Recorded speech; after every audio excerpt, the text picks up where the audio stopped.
Good afternoon and welcome to the ILIKA PLC half-year results investor presentation. Throughout this recorded presentation, investors will be in listen-only mode. Questions are encouraged, can be submitted at any time using the Q&A tab situated on the right-hand corner of your screen. Just please simply at any time type your question and press send. The company may not be in a position to answer every question it receives during the meeting itself. However, the company will review all questions submitted today and publish responses where it's appropriate to do so. Before we begin, we would like to submit the following poll, and if you would give that your kind attention, I'm sure the company would be most grateful. And I'd now like to hand over, if I may, to Steve Boydell, CFO, and Graham Purdy, CEO. Good afternoon. Good afternoon. Thank you for that introduction, Mark. A very warm welcome to all of the people that have chosen to attend this presentation. Delighted to have the opportunity to speak to you again to review our half-year results. Mark, I think actually if we switch off the cameras for Steve and myself, it will maximize the amount of screen that the slides can be seen on, and that will make it easier to follow the presentation. So this is our half-year results. Actually, they cover the period from 1st of May through to 31st of October of last year. And as Mark said, I'm joined on today's call by Steve Boydell, our CFO. There are bios for those of you who'd like a quick reminder of who we are. In fact, these bios are also on the website, on the ILIKA website. So I'm not going to labor that story. You can go and look them up at your leisure for some additional information. Thank you. So ILIKA is one of the few independent global experts in the design and manufacture of solid-state batteries. There are two product lines that we've got. First of all, our miniature Stereox batteries that you see being held up by one of our engineers there, a wafer of such cells.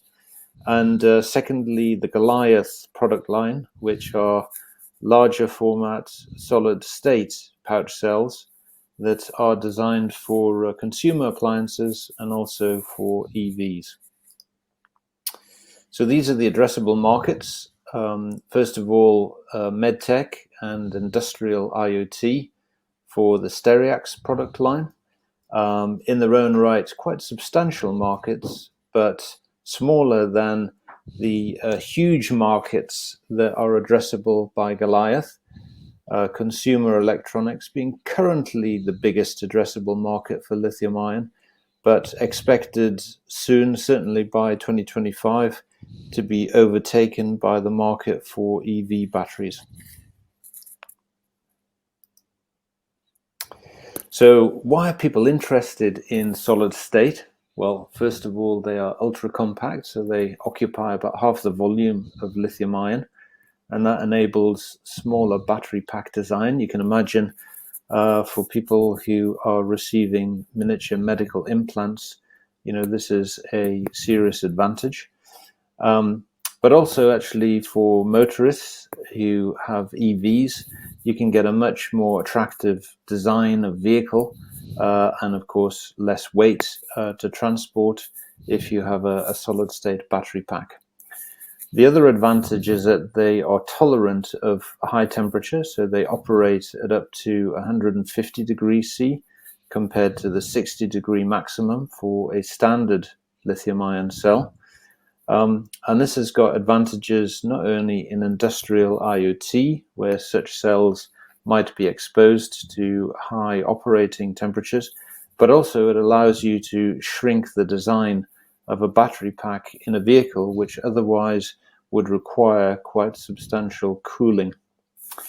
Fast charging, also an advantage for medical device implants.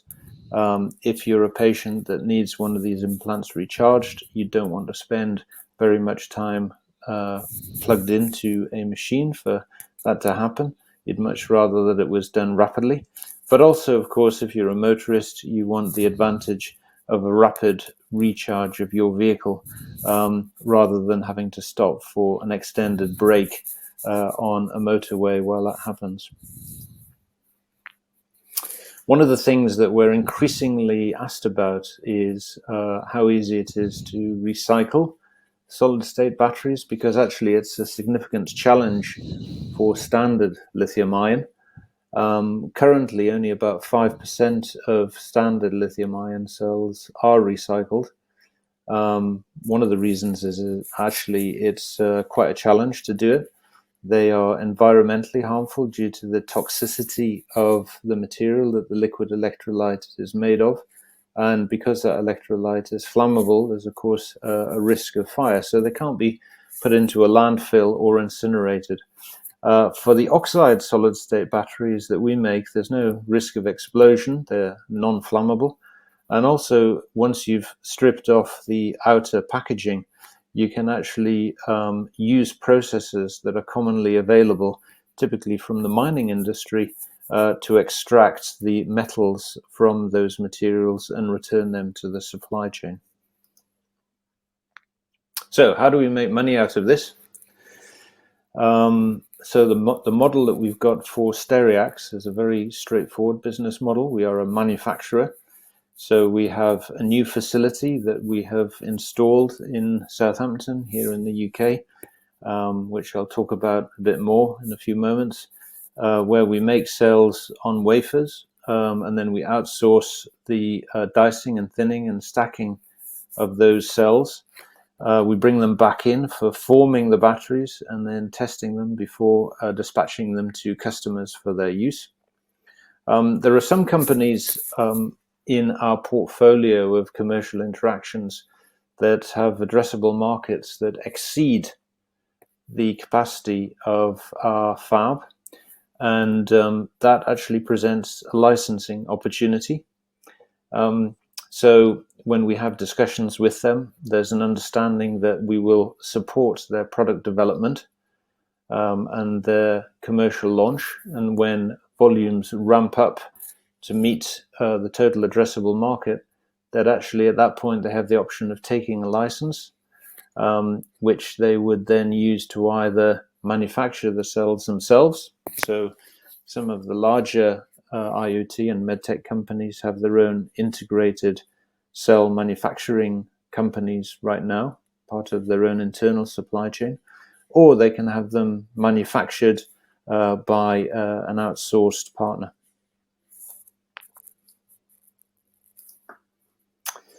So in terms of our Fab implementation, you'll recall that in 2020, we raised a £15 million round in order to establish a facility.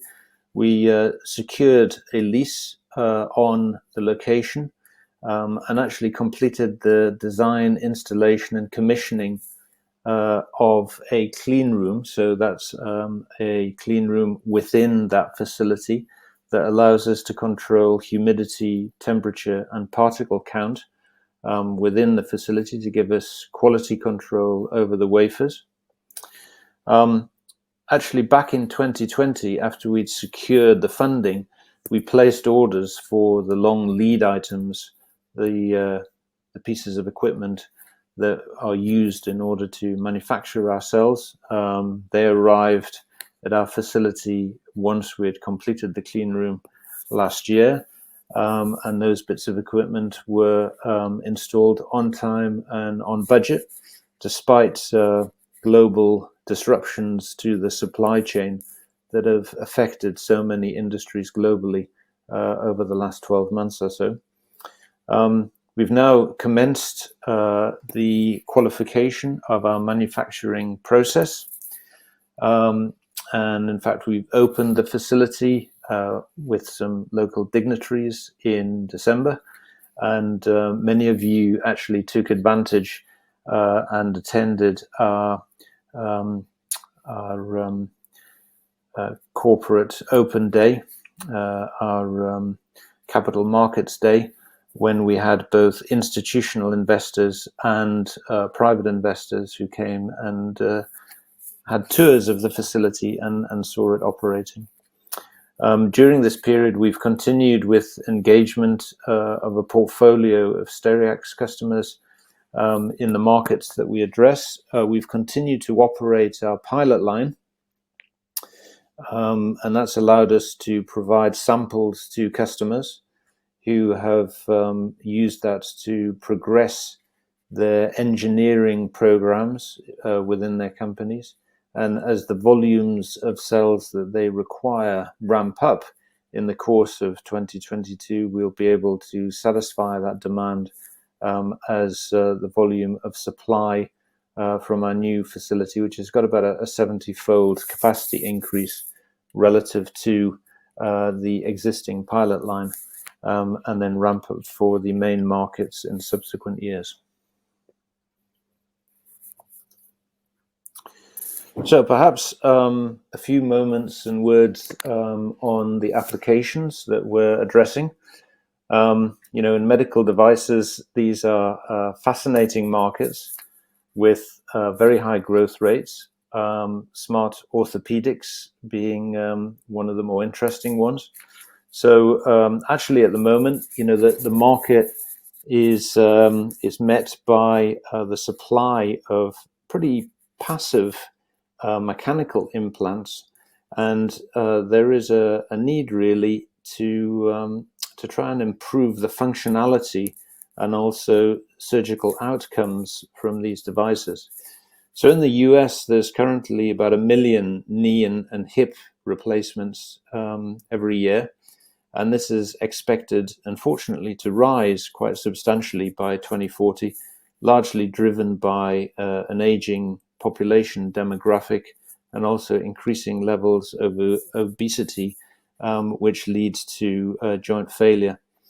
The cost of an explant, so when an implant fails and surgical intervention is required in order to replace the joint again, is about 3 times that of an implant. And so the insurance companies in particular really want to avoid this type of incident. So in order to provide a solution, you get a sensor that's implanted into the joint. That then sends information about the movement of the joint, and the patient can be coached by the physiotherapist to ensure that the right post-operative activity is undertaken by the patient to ensure the best outcome from the surgical intervention. And of course, this requires batteries, and a totally safe miniature solid state battery is the best solution for this application. Another very large market is nerve stimulation. This is really actually partly a solution to the opioid crisis in the US, which is triggered by the need to solve, in particular, back pain problems. The vagus nerve is a potential area of the peripheral nervous system where solutions to pain relief can be implemented very effectively. There are a number of key nerves that connect the brain to the body, and the vagus nerve is perhaps the most important one. It's connected to all sorts of organs within the body, and therapies have been developed really over the past 30 years to treat a number of different conditions, ranging from involuntary muscle spasms like epilepsy and Parkinson's, all the way through to arthritis. So a Stereox device is small enough to fit close to the nerve. It's got lower risk implantation processes associated with it, and is of course much lower cost than trying to fit large primary batteries into a different location in the body. There are relatively few locations in the body where such large primary batteries can be safely fitted.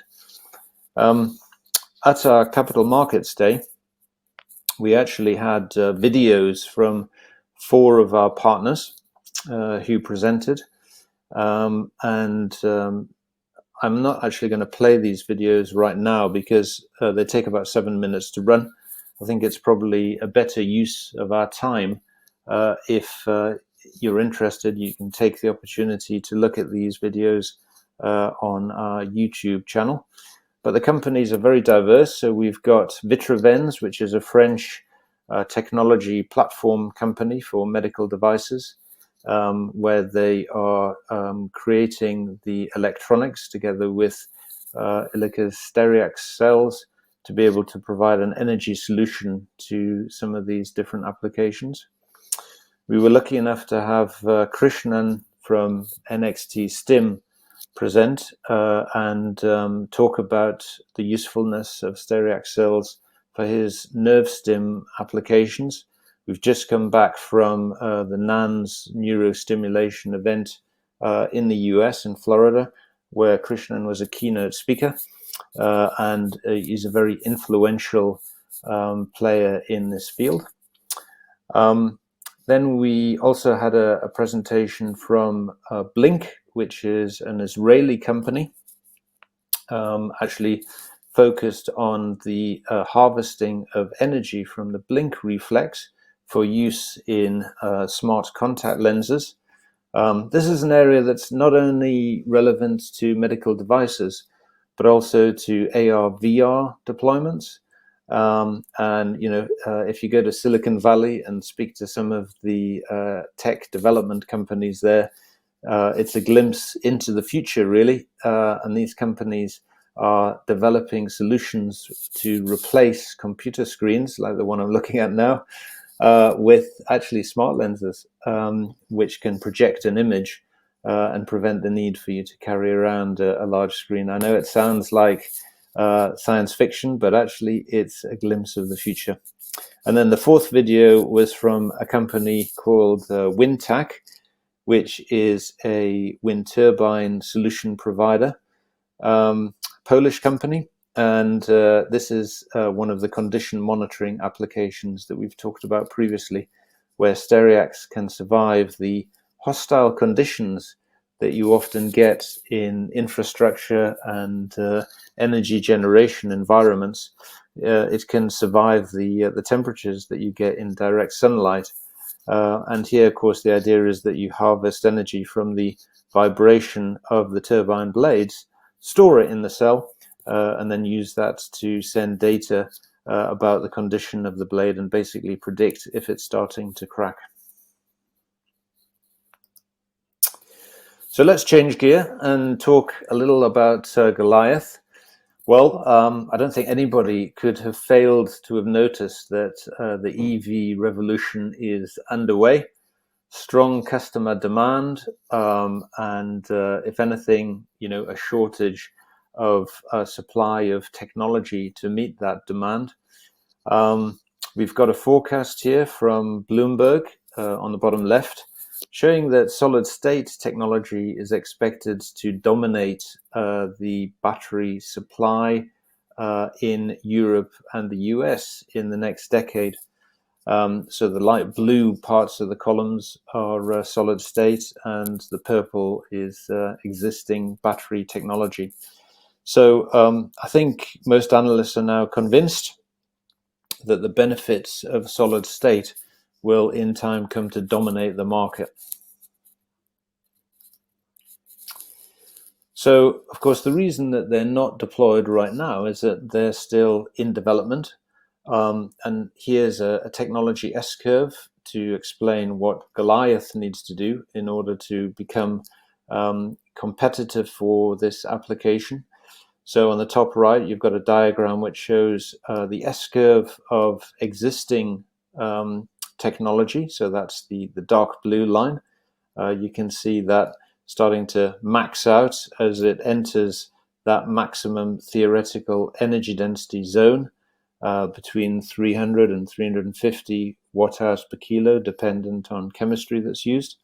And then the green curve associated with Goliath, and then you can see their different data points and product points as we move through, get lithium-ion equivalence by the end of 22, beginning of 23, and then surpass the energy density of traditional incumbent technology and move into higher areas of maximum theoretical energy density.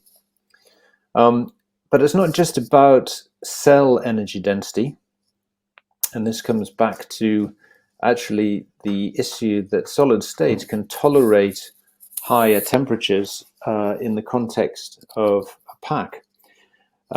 So what people in the industry talk about is the gravimetric cell-to-pack ratio, or GCTP. So in a state-of-the-art battery pack at the minute, you might get 60-65% GCTP, which is basically the weight of the pack that's taken up by the cells themselves, and the rest of it is actually the structure of the module, the BMS, and the cooling system. And because solid state needs a smaller cooling system, because you can run it at higher temperatures, you end up with not only less packaging, but also less cooling in terms of pumps, fluid, and heat exchangers. And therefore you can get to a GCTP that's closer to 75 to 85%, and therefore get weight reductions at the pack level. So in terms of the technical progress that Goliath has made over the last 6 months or so, it's been a very rapid and pleasing journey actually to be part of. We were generating more than 500 cycles without cell failure from Goliath in Q2 of last year. We then succeeded in bringing down the operating temperature of Goliath, and that's actually one of the challenges with solid state in general. You get higher lithium-ion conductivity at elevated temperatures, but of course, we need these cells to work at room temperature and even colder than that. So therefore, getting adequate lithium-ion conductivity at lower temperatures is a key objective. And then we increased cathode utilization and capacity in the last quarter. This is key really to getting larger capacity pouch cells of the size that are relevant to the automotive industry. And also, of course, we need to demonstrate batch reproducibility and baseline cell performance, which we were able to do. So the diagram on the bottom right gives you some insight into a data set where we reproducibly were able to take 3 different batches of cells, cycle them, and get the same result in terms of their performance. We've also started our mechanical robustness testing. And at this point, I've got a little video actually for a bit of light relief. So let's move to that now. Here we go. So hopefully you can see that. There's one of our scientists. He's folding one of our Goliath benchmark M0 cells, and now he's rolling it. Some people have said in the past, well, if you do that to a solid state cell, particularly one with an oxide electrolyte, it's going to crack and fail. That one didn't. The light was still on. And here's the second test. One of our scientists using a pair of scissors to cut open a Goliath pouch. If you did this with a normal cell, please don't try that at home. It would catch fire and it would spill toxic liquid. No liquid here, totally solid. And there's part of the electrode that's just been cut off. And you can see that it's still lighting that LED. So a very robust technology that delivers on expectations on how useful it is and how safe it is. So let's go back to the presentation. That's fantastic. So which segments are we going to sell Goliath into? Well, actually, the segment for us that is going to be the early adoption segment is hypercars and supercars. These are quite large pack sizes, but they are actually more tolerant of higher prices than the mass market will be. And when we first start to ramp up production volume of our cells, like the ones pictured at the top of the slide, we want to make sure that we're not selling into a price-sensitive market. And of course, if you're buying a hypercar, then you're not really worried whether the pack price is $10,000 or $20,000, because actually you've paid maybe $1 million for the vehicle. And actually, it's an advantage being based here in Europe, because a lot of the supercar manufacturers are based here too. So obviously in Italy with some of the classic brands there, but also in the UK and Germany. And although this isn't, the mass market when you think about the types of passenger vehicles that are sold in the largest volumes, it's still a significant volume in the context of the commercialization of ILIKA's solid-state batteries. And of course, in time, as the manufacturing price and volume, as the price comes down and the volume increases, we'll be able to move out from this segment and address the larger mass transport markets.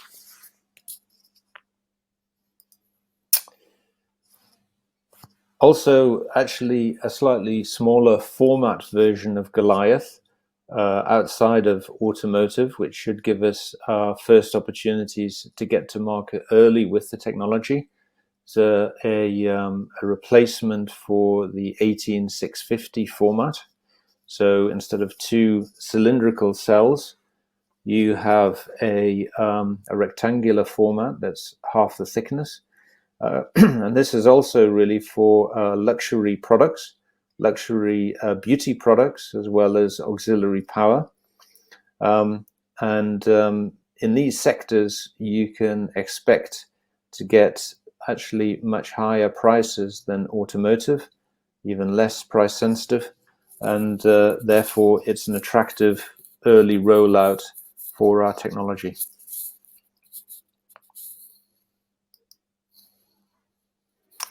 So in terms of the timelines that we're looking at, you see the timelines across the top there. Got another couple of years of process development and tech development in parallel. That will get us to module and pack design. And then for automotive, allow us to put our products into what the industry calls mules, which are pre-production vehicles where the performance of components is tested. And then we get through to pack validation prior to gigafactory scale-up and mass commercialization. And on that route, you can see a number of cells that are different generations with steadily increasing energy density and power performance, or C rate as the industry calls it. So in terms of our physical facilities, we are currently operating in a development facility that we call our pre-pilot plant. We have just this year completed the initial engagements with Honda, McLaren, and Jaguar Land Rover, where we've worked together with them to define specifications and develop our first prototypes.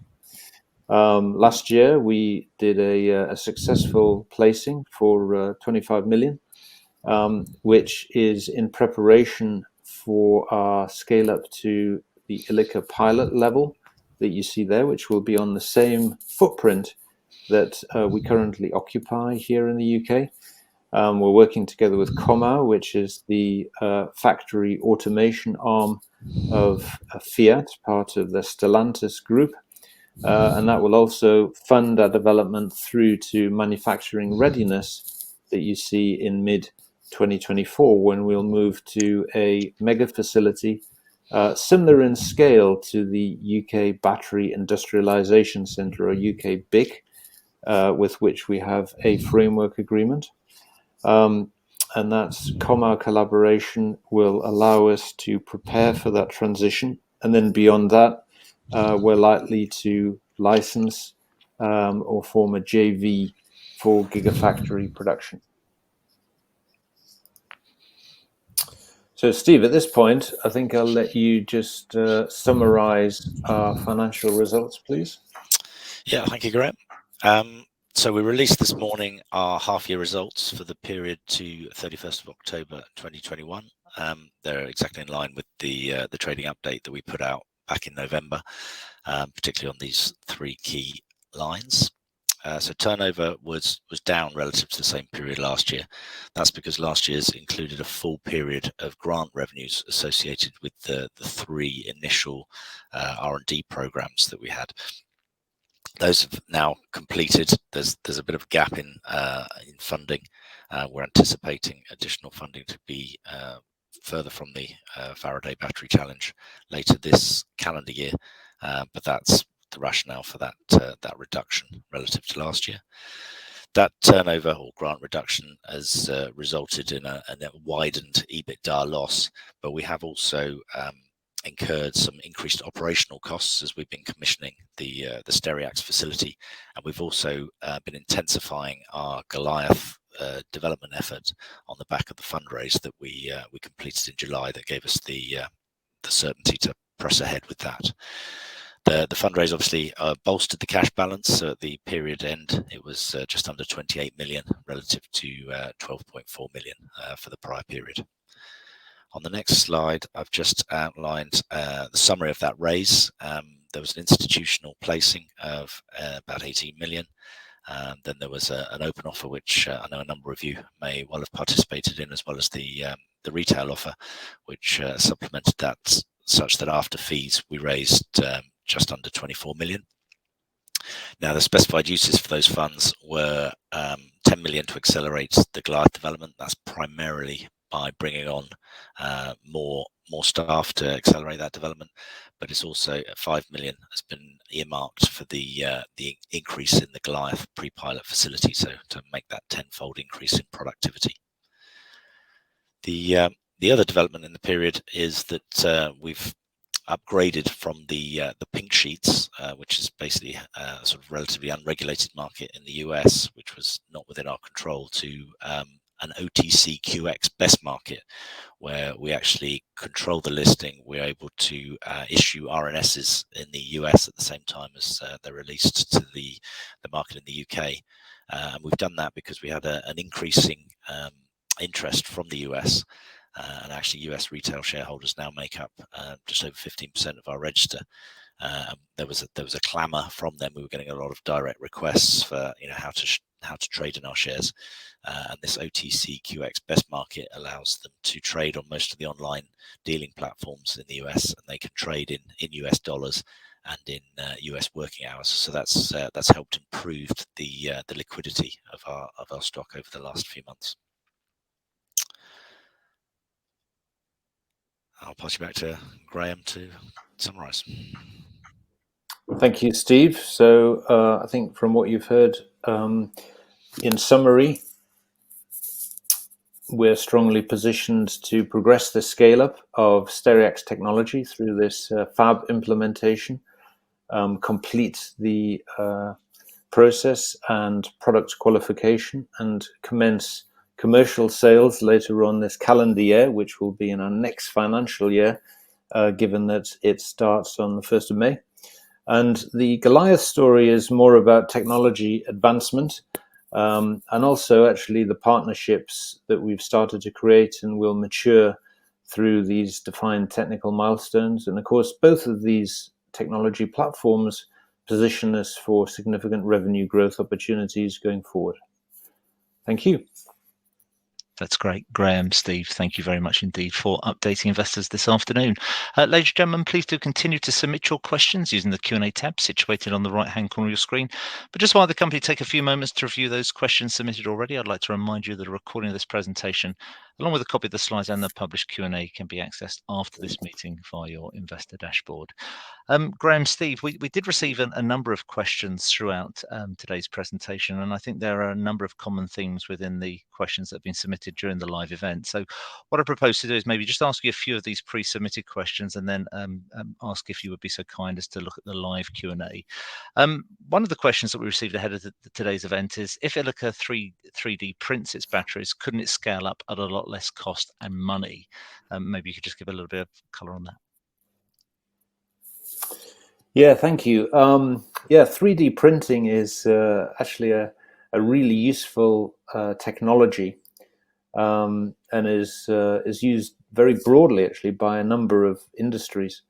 In fact, actually, it was originally called rapid prototyping, and that's really what it's used for. It's useful for rapid prototyping of a wide range of items.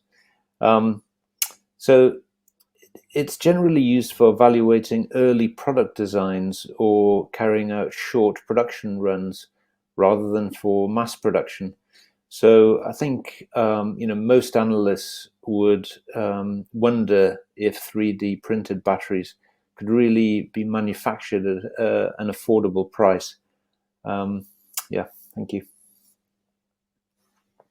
Thanks, Graham. Just moving on to the next question. I understand that margins from Stereox sales will differ across customer and segments. However, what average gross profit margin do you currently expect to be generating from the newly opened facility? Are you forecasting positive bottom line results from Stereox division since 2022-23? Steve, do you want to take that one? We expect an average gross margin of about 50%. I think it's probably going to be slightly less in the industrial Internet of Things applications, and there are applications in the medical devices sector where it could be higher than that. The initial revenues from Stereox will offset the Stereox increased spend next financial year, and thereafter we expect the Stereox business to make a net contribution to group overheads and help actually contribute towards the Goliath development program. Thank you very much indeed, Steve. And perhaps a final pre-submitted question, a fairly open one, but what are the company's ambitions over the next 2 to 5 years in terms of products and profits? Yeah, so regarding Stereox, we built a fab to manufacture our M300 product. That's going to be a 300 microamp hour product, specifically for the market segments that we've talked about today. And the process for that is currently being qualified. Commercial sales of that product will commence in the next financial year. And our roadmap for Stereox includes a high temperature battery that we call our AP battery, and that's really for Internet of Things, industrial Internet of Things in particular, and actually a larger capacity battery, which we call our C1, which has got the same format as an M300, but has got a higher energy density for medical implants. They're both due actually to be launched next year, so 2023, and they'll be followed by an even larger capacity Stereox medical implant battery, our C2, which has got 1,000 microamp hours later on actually in 2023. We'll have a product for those smart contact lens applications scheduled in 2024. So you can see there's actually a nice runway of different products as we go forward for Stereox. For Goliath, the P1 is an early product release, and that's going to be sent to development partners. And then we'll have increasingly energy-dense cells, in particular for EV deployment, which will include the P2 at 320 watt-hours per kilo, and then the P4 at even higher energy density levels by 2024. So, in terms of revenue generation and profit, the Stereox product line will allow us to fully maximize our fab capacity. And we've previously given guidance that fab should generate revenues at capacity of between 12 and 13 million when fully utilized within the next few years. The Goliath product opportunity is a larger commercial one. The markets are bigger, and that will be ready for transfer into mega scale manufacturing by 2024, 2025, and we'll build up revenue from that point onwards, driven largely by the scale of the factory deployment that we land on for Goliath. At the moment, it's looking like we want to build a mega factory as opposed to a gigafactory for the initial commercialization, and we'll be moving forward on that basis. That's great. Thank you very much indeed, Graham. And of course, there were a number of other pre-submitted questions that get a little bit more technical in nature, which obviously we'll review post today's presentation.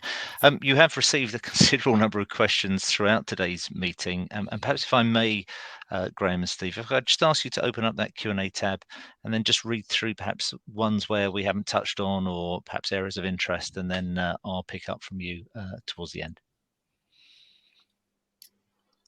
Fantastic. All right. So maybe the first one that has had a couple of votes is from JB. What are the relative merits and demerits of sulfide electrolyte solid state batteries as used by Toyota and Solid Power versus oxide electrolytes as ILIKA uses? So this is an interesting technical discussion, a live debate really. So, sulfide electrolytes were one of the first types of electrolyte that were invented and demonstrated to work in a solid state battery. They were picked up by Toyota through an academic collaboration that they had in the University of Tokyo. The advantage is that they've got a high ionic conductivity and are electronically insulating, so they function as a solid state electrolyte.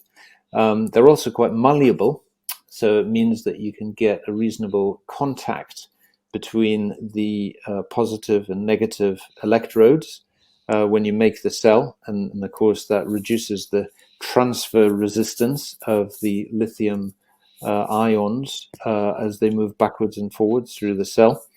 The sulfides, though, are a little bit tricky to handle in a factory environment because they do give off toxic gases.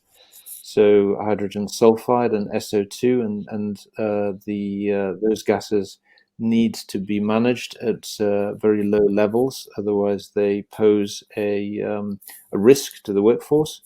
And also, actually, my latest intel from our suppliers are that actually the sulfide electrolytes are selling at a substantial premium to the types of materials we use in the oxide electrolytes at ILIKA. So actually a tenfold increase in price relative to oxide electrolytes. So the oxide electrolytes that we use technically are more challenging to get to work. They typically have got a lower intrinsic ionic conductivity, which leads to higher resistances in the cells. So it's important to use the right type of additives and form the interfaces as effectively as possible between the electrolyte and the electrodes. And that's really part of the technical development that we're doing here at ILIKA. Shall I take the next one? Yeah, so I've got one from JB, which says, can you confirm that you'll be selling Stereox product made in Fab 1 from financial year 2023, which starts in May 2022? So, yeah, I think the answer to that is yes, we can. We're still going through the process and product qualification of the Fab, which we anticipate to be complete in the first half of this calendar year. So the second half of this calendar year, we'll see Stereox product actually being sold to our customers, and we've got a number of pre-orders that we'll be looking to fulfill in that period. Okay, and now we've got another one here. This is from Paul. He says, after trials with ILIKA, Honda have now entered into a strategic partnership and invested in SES, which is Solid Energy. What should investors read into that? And does ILIKA have OEM EV partners? So yeah, if you were an automotive company like Honda, you would have a number of partnerships around the globe. And of course, a lot of these automotive OEMs are backing a number of horses and are making multiple investments. Honda are no exception. And, we don't have an exclusive relationship by any means with Honda. We still have an open and regular dialogue with them, and they're part of the portfolio of OEMs and supply chain partners that we interact with. So I would say in terms of what investors should read into it is that they should probably congratulate Honda on spreading their bets and keeping an open mind for open collaboration. Let's have a look, see if there's some other stuff that's different. Yeah, there's a question from Adrian here. Do solid-state batteries perform well in very cold temperatures as well as high temperatures? Or is there a cutoff temperature below which performance noticeably deteriorates? So, unfortunately, as one of our favorite Star Trek characters said, you can't beat the laws of physics. Unfortunately, for all batteries, ion mobility reduces at lower temperatures. So normal lithium-ion batteries actually don't perform particularly well in very cold temperatures. And that is a challenge actually for pack design, but that can be overcome by having some pack heating to start cell cycling when you get particularly low temperatures. And that's actually incorporated into traditional lithium-ion pack design right at the minute. So actually, there's no hard cutoff below which you can't get any of these cells to work, but it does deteriorate gradually. Once the cells actually start cycling, they generate their own heat. So actually, once you've started the vehicle and have driven it down the road, there's no need for sustained heating. Actually, the intrinsic warmth of the pack keeps the cells in their sweet spot in terms of the operating zone. Let's have another question here. So from Simon, it says, do you have enough customer commitment to fill your in-house fab, or are they still evaluating samples? So yeah, actually, we will need to continue to debottleneck and increase capacity in our in-house fab to meet customer demand. We've got early commitment from a portfolio of customers that will take our initial production from the fab, and over the next few years we expect that to ramp up until the fab is fully utilized. So yeah, we have patiently waiting customers and actually the pressure is on the operations team to deliver those samples. So one from Adrian here. So how much more technical progress is there still to be made with solid state batteries? Will it be incremental, or are there possible big steps?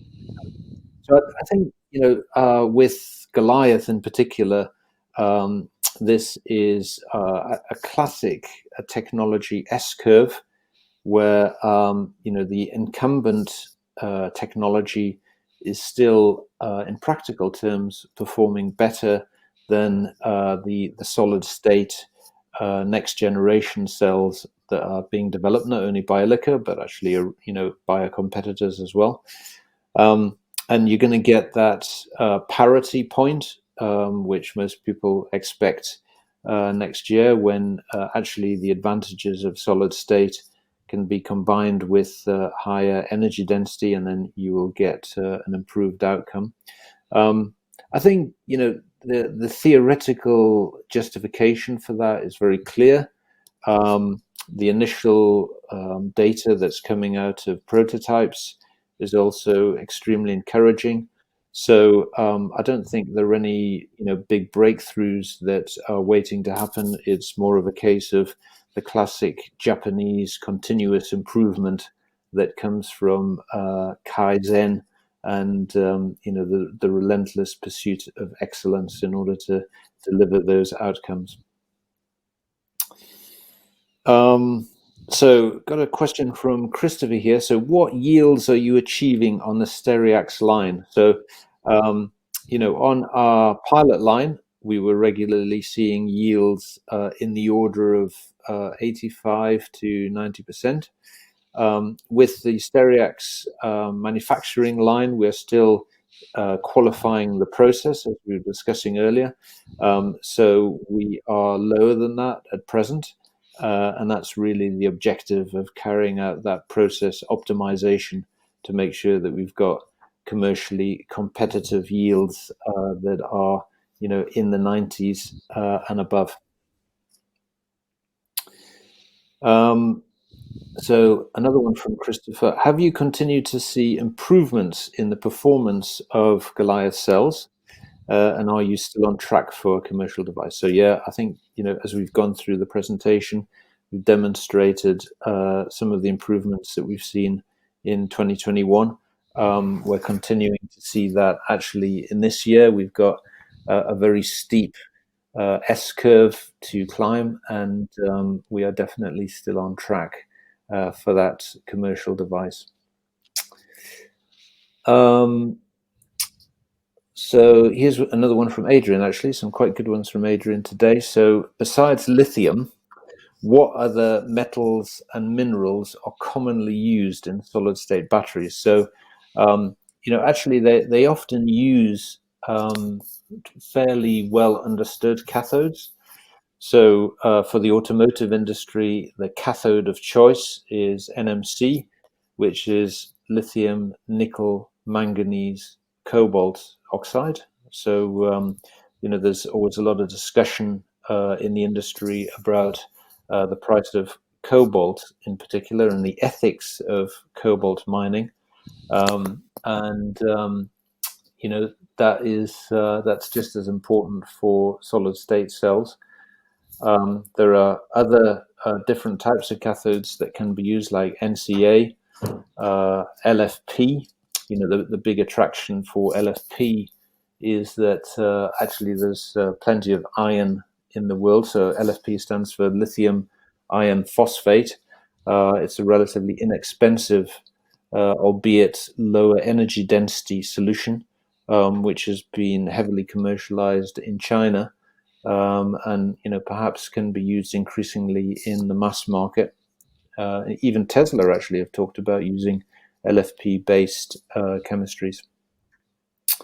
Other metals that are important are, of course, copper for current collectors, and aluminium as well. So another question here from Adrian: is the outer casing for Goliath some sort of plastic? Actually, it is a foil. It's a metal foil that we use for that, which has some temperature resistant polymer associated with it.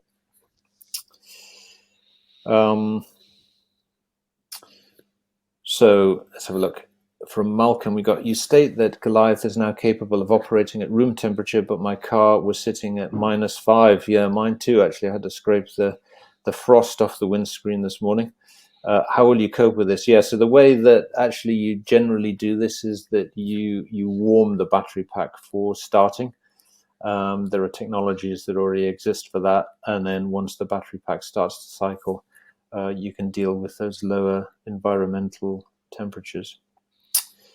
One from Paul here: what's stopping more rapid acceleration of Goliath? Capital, skills, or ambition? So actually last year in the summer we raised 25 million, which Steve was outlining before, for the additional capital that we need in order to debottleneck the facility that we've got and turn our pre-pilot line into a pilot line. Of course, there is the need to hire a skilled workforce, and actually the market for battery scientists and engineers is pretty tight, because there are lots of organizations, not only solid state but also traditional lithium-ion batteries, that are hiring quite aggressively. And so that capital that we raised allows us to be able to attract some of the key skills that we need in order to continue to scale our business. We've certainly got the ambition, and I believe that ILIKA is in that leading cohort of cell designers that's well positioned for growth and market expansion going forward. Shall I jump in to give you a break? Yeah. So Julian S has asked, why no interest in computing devices, watch, phone, tablet, laptop? Is it temperature or price? I think fundamentally it's the fact that the batteries for those devices are produced on such a scale that it would be price that would be the initial barrier. The scale that we're at, we're looking at devices where we can demonstrate a performance benefit, be that at the ability to operate in harsher environments, at temperature, be longer lasting, not easily replaceable, low cost applications. I mean, ultimately, once we're at mass market scale ourselves, making on the gigascale factory size, there's no reason why we wouldn't be cost competitive, but it doesn't seem to make sense to try and go head to head with these devices currently, which are well served by the mass market applications. Yeah, another one from Adrian. We've got, what are you most concerned about that might disrupt your overall plans? Actually, one thing that I think investors in this sector should take some comfort from is that most analysts don't think that the sector is tending towards a monopoly. There's plenty of evidence from the existing lithium-ion industry that actually multiple solutions have been adopted. We were talking about some of the different chemistries that are used in lithium-ion earlier. And actually, I think these different solid-state solutions will find different niches. So it's not really competitive disruption. Obviously the pandemic hasn't helped, but fingers crossed the supply chain will start to recover from that disruption. I also don't think that it really relates to raw material shortages, because the materials that we use in our solid state cells are generally very available. I mean, we've seen some volatility in commodity prices recently, but I think that's more related actually to short-term supply issues rather than deposits available in the ground. Let's have one from Ben here, actually. So as a long-term holder, the timescales to gigafactories seem very long, especially given the competitive landscape. What would it take to massively accelerate this, and how much would you need to raise, and why haven't you asked us if we would support this?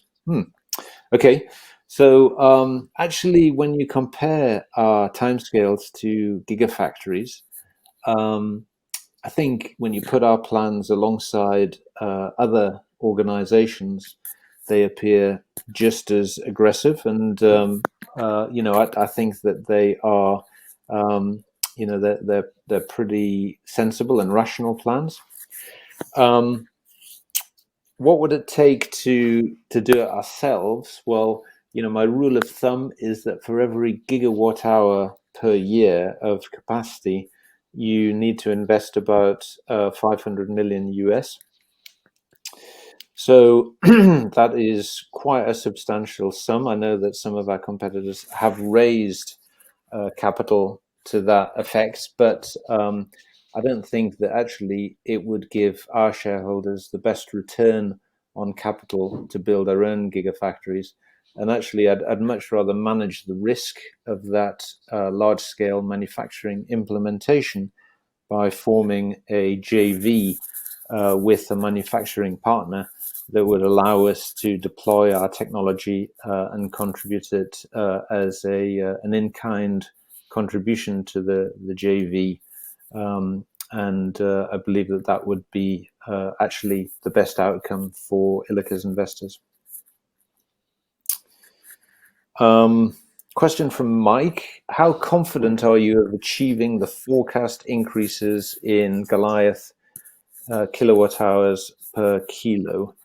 So yeah, actually, I'm pretty confident. I think we've got a best-in-class team that has been working on this technology for a number of years now, and we're making sustained progress.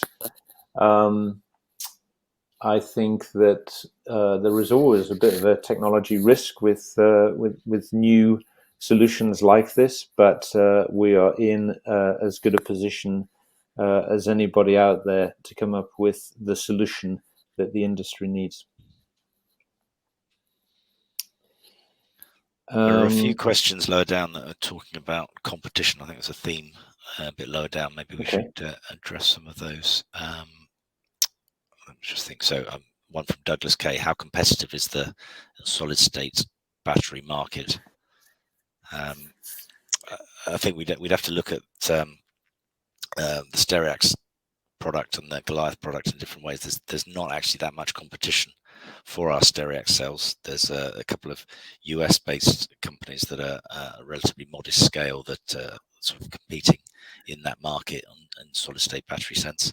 One's called Cymbet, spelled C-Y-M-B-E-T. They're possibly one of the closest to us. I think the market for EV batteries the competition is much broader. There's a significant number of battery developers, the likes of QuantumScape, who we've mentioned previously, Solid Power, both are relatively well-funded companies that have performed SPACs and are looking to create their own gigafactories. So they're looking at a different market entry. But there are a number of other players with different chemistries also operating in that area. Do you want to expand on that, Graham? You've probably got a broader perspective. No, I think that's a good overview. Actually, there's I would say, in terms of competition, you've got the technology development activities of the incumbent battery manufacturers. The current lithium-ion battery manufacturers that have got substantial resources that they're deploying in the field. So, you look at Panasonic in Japan.